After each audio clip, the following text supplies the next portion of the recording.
আসসালামু আলাইকুম। আশা করছি সবাই ভালো আছেন। ট্যালেন্ট পুল চ্যানেলের পক্ষ থেকে সকলকে স্বাগত।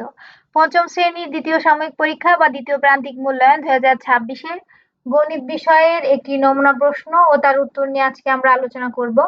আশা করছি সম্পূর্ণ ভিডিও দেখার মাধ্যমে প্রশ্ন কিভাবে হবে এবং উত্তর কিভাবে করতে হবে সেই সম্পূর্ণ ধারণা পেয়ে যাবেন। প্রথম শ্রেণী থেকে পঞ্চম শ্রেণী পর্যন্ত সকল বিষয়ের সকল নমুনা প্রশ্ন উত্তর পাওয়ার জন্য চ্যানেলটি সাবস্ক্রাইব করে পাশে থাকবেন। সময় 2 ঘন্টা 30 মিনিট, পূর্ণমান 70। ইনবক্স এবং কমেন্টে পাওয়া অনেক অনুরোধের সম্মান জানাতেই অবশেষে শুরু হচ্ছে আমাদের প্রথম অনলাইন গাইডিং ব্যাচ। ইউটিউব ভিডিওতে শেখা যায় ঠিকই, কিন্তু সরাসরি প্রশ্ন করার সুযোগ থাকে না। তাই আপনাদের বাচ্চাদের ছোট ছোট সব সমস্যার সমাধান আর জিজ্ঞাসার উত্তর দিতেই লাইভ ক্লাসের এই উদ্যোগ। রেজিস্ট্রেশন লিঙ্ক প্রতিটা ভিডিওর ডেসক্রিপশনে থাকবে, লিঙ্কে গিয়ে ফর্ম পূরণ করে নিতে পারেন। তারপরে আমরাই যোগাযোগ করব। এক দাগে আসবে বহু নির্বাচনী প্রশ্ন। সঠিক উত্তরের পাশে টিক চিহ্ন দাও। এখানে 10টির জন্য প্রতিটিতে 1 নম্বর করে, 10টির জন্য 10 নম্বর। তো এক দাগে কি বলা হয়েছে? এক, নিচের কোন তিনটি ভগ্নাংশ 0.25-এর সমান? উত্তর হবে 12/3/12, 4/16, 6/24।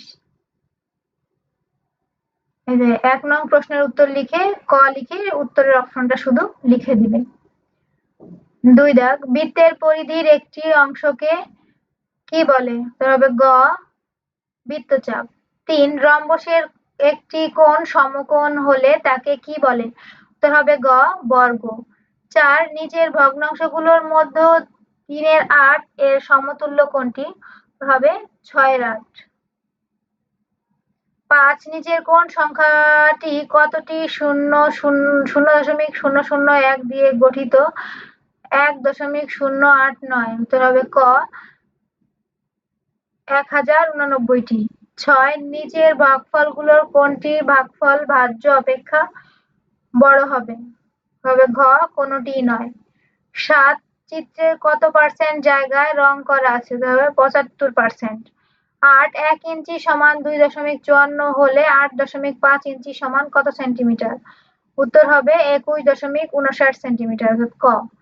9, একটি প্যাকেটে 0.3334 লিটার দুধ আছে, এরূপ 50টি প্যাকেটে কত লিটার দুধ আছে? উত্তর হবে 16.7 লিটার। 10, 650 টাকার 150% হলো কত টাকা? উত্তর হবে 975 টাকা। তাহলে 1 নং প্রশ্নের উত্তর লিখে 1, 2, 3 দিয়ে যে অপশনটা শুধু উত্তর হবে সেটা খাতায় লিখবা। 2 দাগে থাকবে শূন্যস্থান পূরণ করো। এখানে 5টি থাকবে, প্রতিটিতে 2 নম্বর করে, 5টির জন্য 10 নম্বর। যে সামুদ্রিকের 4টি বাহু সমান হয় তাকে কি বলে? উত্তর হবে রম্বস বা বর্গ। 2 নং প্রশ্নের উত্তর লিখে 1 লিখে বর্গ বা রম্বস লিখবে। যদি বৃত্তের ব্যাস 12 সেন্টিমিটার হয় তাহলে ব্যাসার্ধ কত হবে? অর্থাৎ ব্যাসে এর অর্ধেক ব্যাসার্ধ, তাহলে 12-এর অর্ধেক কত? 6, 6 সেন্টিমিটার। 3, একটি চতুর্ভুজের ট্রাপিজিয়াম বলা যাবে যদি তার ড্যাশ জোড়া বিপরীত বাহু সমান্তরাল হয়। 1 জোড়া হবে 1। 4, 0.6 কে 10 দ্বারা গুণ করলে গুণফল যথাক্রমে 6 ও 60 হবে। ড্যাশ টাকার 45%, 45 টাকা হবে 75 টাকার। তাহলে 2 নং প্রশ্নের উত্তর লিখে শুধু উত্তরে কি হবে সেটুকু লিখে দিবে। 3 দাগে সংক্ষিপ্ত প্রশ্নের উত্তর দাও। এখানে যে কোনো 10টির মধ্যে 7টি প্রশ্নের উত্তর দিতে হবে, প্রতিটিতে 1 নম্বর করে, 7টির জন্য 7 নম্বর। তাহলে একে কি বলছে? লঘিষ্ঠ আকারে প্রকাশ করো। 3/25 কে দশমিক ভগ্নাংশে রূপান্তরিত করো। 3 এর 25,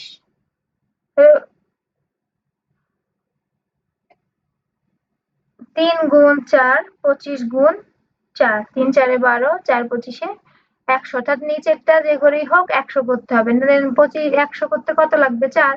তাহলে নিচেরটাও যে সংখ্যা দিয়ে গুণ করবা, উপরটাও সেই সংখ্যা দিয়ে গুণ করবা। তাহলে 3 গুণ 4, 25 গুণ 4, তাহলে 12/100।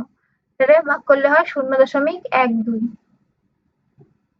এটা দশমিক ভগ্নাংশে রূপান্তর করতে বলছে। 2, 100% এর অর্থ 1 হলে 150% এর অর্থ কত? 100% সমান 1 হলে 150% সমান 150/100 সমান 1.5। জ্যা কাকে বলে? উত্তর, বৃত্তের যে কোনো 2টি বিন্দু যোগ করলে যে রেখা পাওয়া যায় তাকে জ্যা বলে। 4 এর একটি অঙ্ক যেটার হিসাব করো। 2 এর 9 যোগ 12 এর 5। তাহলে 9 আর 5-এর লসাগু কত? 45। তাহলে 9 5 45-এর মধ্যে কয়বার যায়? 5 বার যায়। তাহলে 2 গুণ 5 যোগ 5 45-এর মধ্যে যায় 9 বার। তাহলে 12 গুণ 9। তাহলে 5 2 এ 10 যোগ 9 12 108। আর নিচে 45-এর 45ই থাকবে। তো উপরে 108 আর 10 হলো 118 ভাগ 45। সেটাকে যদি আমরা ভাগ করি তাহলে 2 ইন্টু 4 45/28। তারপর আছে গুণ করো 0.06 গুণ 5। গুণ করলে কত হয়? 0.3। উত্তর 0.3। তারপর আছে ভাগ আছে 0.8 ভাগ 5। এর ভাগ করলে আসে 0.816। 7 দাগে আছে খালি ঘর পূরণ করো।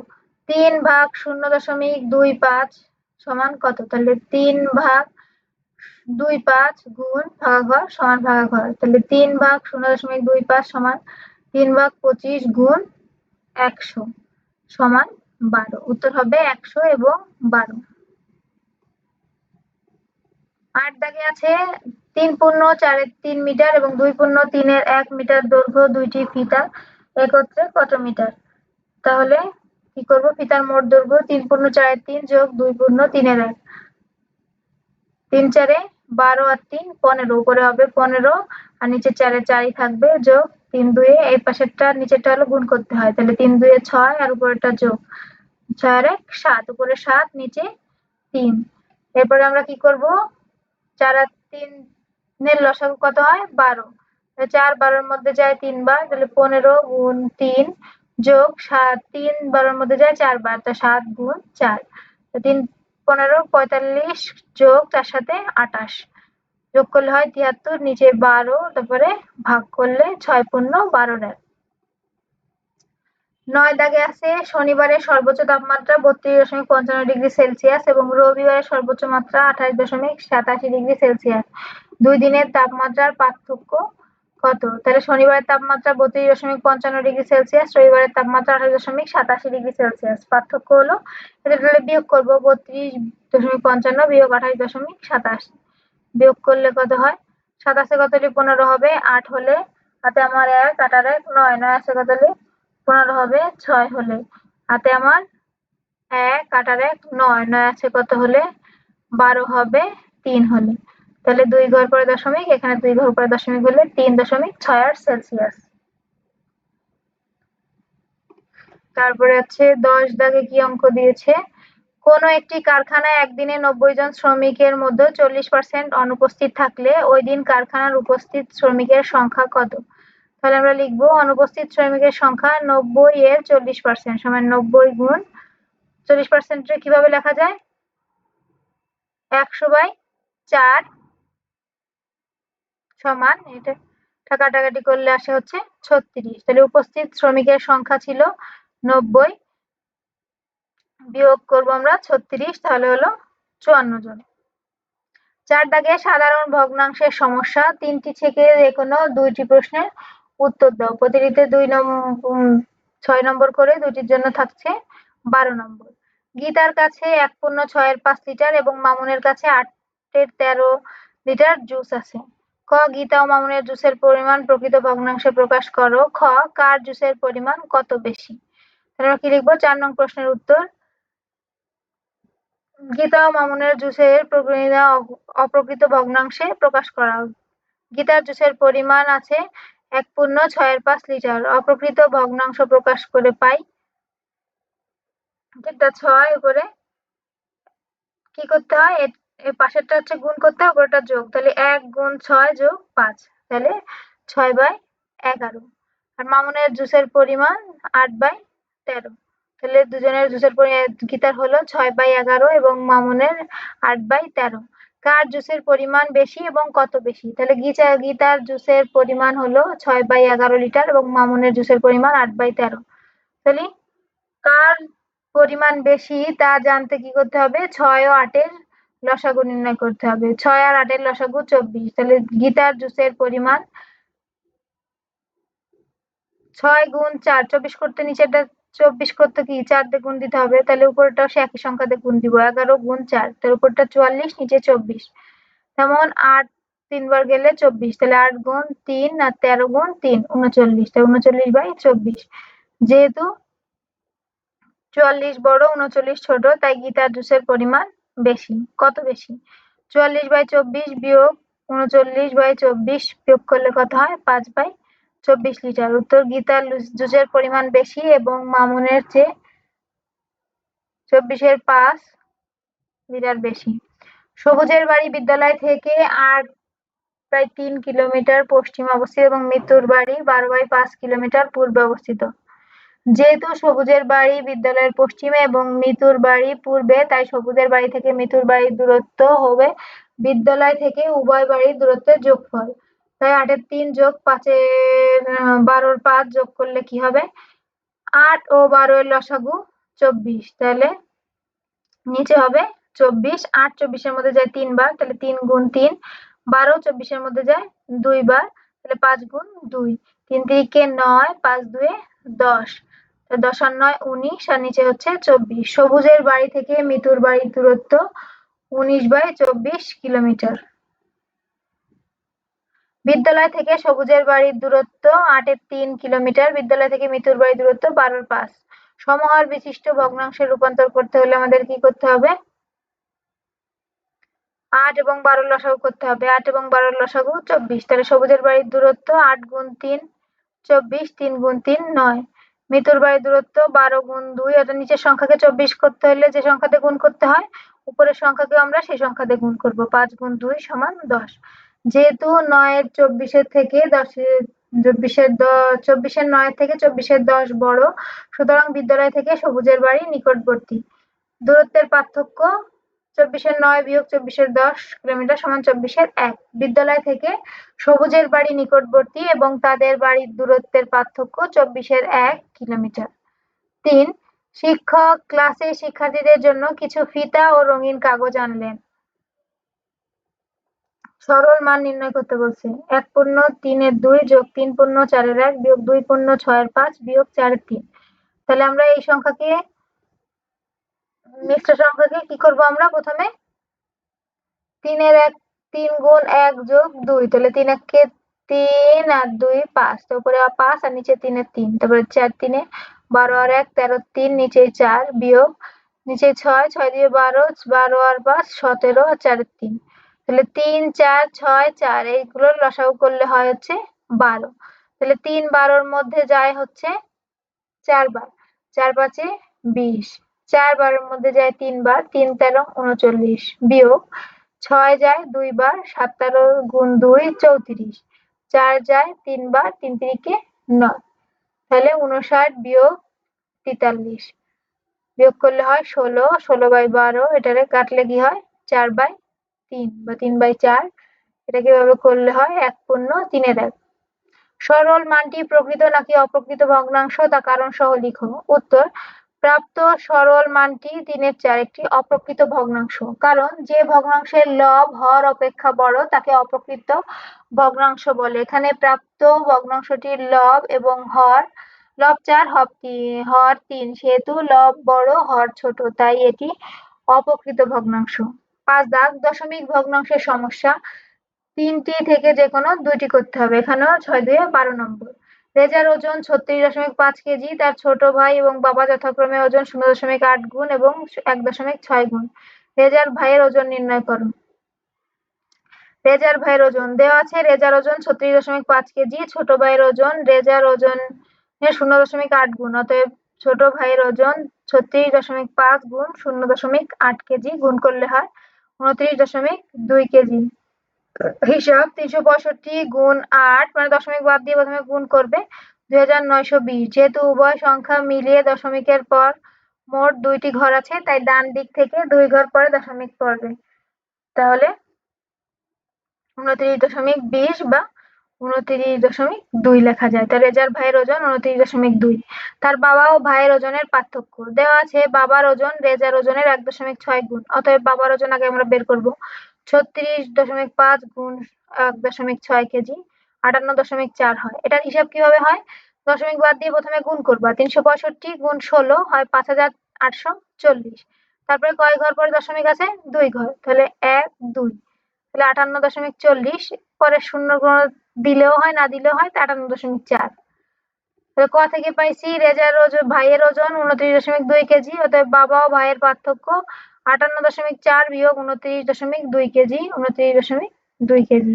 বাবা ও ভাইয়ের ওজনের পার্থক্য 29.2 কেজি।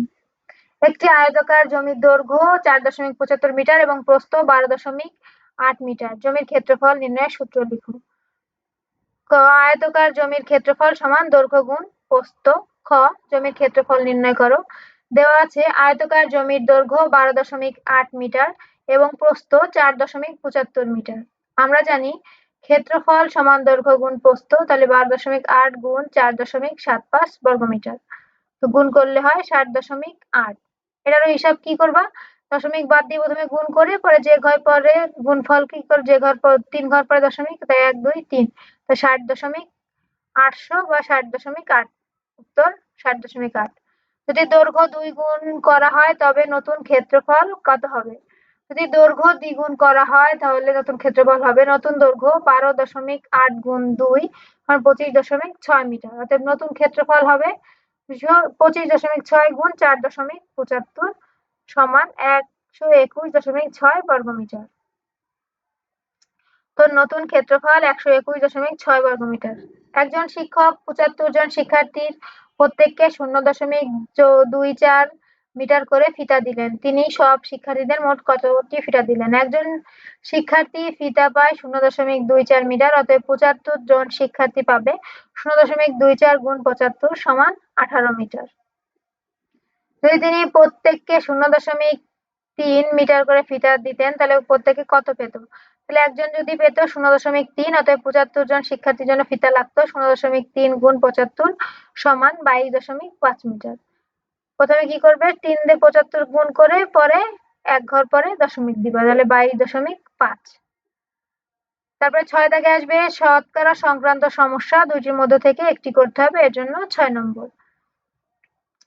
একাই আছে মতিন সাহেবের মাসিক আয় 55,500 টাকা। তিনি তার মধ্যে থেকে 13,875 টাকা বাড়ি ভাড়া বাবদ ব্যয় করেন। কবির সাহেবের মাসিক আয় 48,000 টাকা। তিনি বাড়ি ভাড়া বাবদ 14,400 টাকা ব্যয় করেন। তাদের প্রত্যেকের আয়ের ওপর বাড়ি ভাড়া বাবদ শতকরা প্রকাশ করো।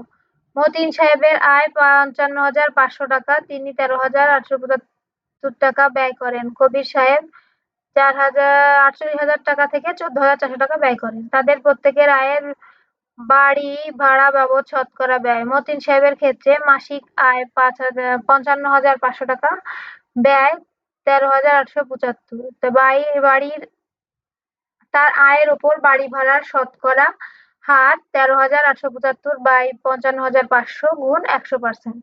তারপর কাটাকাটি করলে হয় 25%। হচ্ছে একই নিয়ম আমরা করব। কবির সাহেবের মাসিক আয় লিখলাম, ব্যয় লিখলাম, আয়ের ওপর বাড়ি ভাড়ার শতকরা হার 14,400 বাই 48,000 গুণ 100%। কাটাকাটি করলে হয় 30%। উত্তর মতিন সাহেবের আয়ের 25% এবং কবির সাহেবের আয়ের 30% ভাড়া বাবদ ব্যয় হয়। দুজনের মধ্যে কে বাড়ি ভাড়া বাবদ শতকরা হারে বেশি ব্যয় করে? ক হতে প্রাপ্ত মতিন সাহেবের বাড়ি ভাড়া হার 25% আর কবির সাহেবের বাড়ি ভাড়ার ব্যয়ের হার 30%। সেহেতু 30% বড়, 25% ছোট, তাই কবির সাহেবের শতকরা ব্যয়ের হার বেশি। উত্তর কবির সাহেবের বাড়ি ভাড়া বাবদ শতকরা হারে বেশি টাকা ব্যয় করে। 2, একজন বিক্রেতা কৃষকের কাছ থেকে সবজি কিনে 40% লাভে 6,300 টাকায় বিক্রি করলেন। সবজির ক্রয় মূল্য কত ছিল? 40% লাভে ক্রয় মূল্য 100 টাকা হলে বিক্রয় মূল্য 100 যোগ 40 সমান 140 টাকা। এখন বিক্রয় মূল্য 140 টাকা হলে ক্রয় মূল্য 100 টাকা, বিক্রয় মূল্য 1 টাকা হলে ক্রয় মূল্য 100 বাই 140 টাকা এবং বিক্রয় মূল্য 6,300 টাকা হলে ক্রয় মূল্য 100 গুণ 6,300 ভাগ 140। তারপর আমরা কাটাকাটি করলে কত হয়? 4,500 টাকা। উত্তর সবজি ক্রয় করেছিল 4,500 টাকা দিয়ে। যদি তিনি সবজিটি 10% ক্ষতিতে বিক্রয় করতে বাধ্য হতেন তবে বিক্রয় মূল্য কত হতো? 10% ক্ষতিতে ক্রয় মূল্য 100 টাকা হলে বিক্রয় মূল্য হবে 100 বিয়োগ 10 সমান 90 টাকা। তাহলে ক হতে প্রাপ্ত সবজির ক্রয় মূল্য 4,500 টাকা। এখন ক্রয় মূল্য 100 টাকা হলে বিক্রয় মূল্য 90 টাকা, ক্রয় মূল্য 1 টাকা হলে বিক্রয় মূল্য 90 বাই 100 টাকা, ক্রয় মূল্য 4,500 টাকা হলে বিক্রয় মূল্য 90 গুণ 4,500 ভাগ 100। কাটাকাটি করলে হয় 4050 টাকা। উত্তর 10% ক্ষতিতে বিক্রি করলে বিক্রয় মূল্য হতো 4050 টাকা। 7 দাগে আসবে জ্যামিতি, 2টি প্রশ্নেরই উত্তর দিতে হবে। এর জন্য থাকবে 10 নম্বর। 1 একটি বৃত্তের ব্যাসার্ধ 3 সেন্টিমিটার। কম্পাসের ব্যবহার করে বৃত্তটি অঙ্কন করো। খ অঙ্কিত বৃত্তের জ্যা ও বৃত্তচাপ চিহ্নিত করো। 7 নং প্রশ্নের উত্তর। 1 একটি বৃত্তের ব্যাসার্ধ 3 সেন্টিমিটার। কম্পাস ব্যবহার করে বৃত্তটি অঙ্কন করা হলো। একটি বৃত্তের ব্যাসার্ধ 3 সেন্টিমিটার। কম্পাস ব্যবহার করে কিভাবে আঁকবা? এভাবে একটা 3 সেন্টিমিটার মাপ নিয়ে এভাবে গোল করে আঁকবা। খতে বলছে অঙ্কিত বৃত্তের জ্যা ও বৃত্তচাপ চিহ্নিত করো। এই যে কোনো একটি এই বিন্দু থেকে এই বিন্দু নিলেই সেটা জ্যা হয়, এটা 3 সেন্টিমিটার। এখানে 0 হলো কেন্দ্র, AB হলো জ্যা এবং বৃত্তচাপ হলো AB। আমি এভাবে সাজায় তোমরা লিখতে পারো। কেন্দ্র 0, পরিধির ওপর দুটি বিন্দু যোগ করে রেখাংশ। AB একটি জ্যা। বৃত্তচাপ জ্যা AB দ্বারা পরিধিত যে দুটি ভাগে বিভক্ত করা হয় তার একটি অংশ, যেমন AB অংশ। এভাবে করতে পারো। আর 2 দাগে কি বলছে? একটি বর্গের এক বাহুর দৈর্ঘ্য 4 সেন্টিমিটার। বর্গটি অঙ্কন করো। তাহলে 4 সেন্টিমিটার নিয়ে বর্গর কি 4টি বাহু সমান হয়, তাহলে এরকম একই মাপ নিয়ে 4 সেন্টিমিটার চারদিকে দিয়ে একটি বর্গ অঙ্কন করবা। তাহলে ABCD নির্ণেয় বর্গ, যেখানে AB সমান BC সমান CD, CD সমান DA সমান 4 সেন্টিমিটার, অর্থাৎ সবগুলো বাহুই 4 সেন্টিমিটার।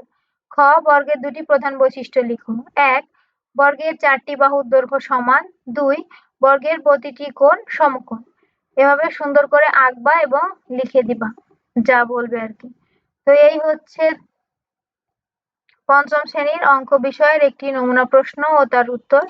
আশা করছি সকলে বুঝতে পেরেছো। তারপরেও কারো কোথাও অসুবিধা থাকলে বা বুঝতে না পারলে অবশ্যই কমেন্ট করে জানাবে। পঞ্চম শ্রেণীর সকল বিষয়ের নমুনা প্রশ্ন উত্তর সহ পাওয়ার জন্য চ্যানেলটি সাবস্ক্রাইব করে পাশে থাকবেন। আজ এই পর্যন্তই। আল্লাহ হাফেজ।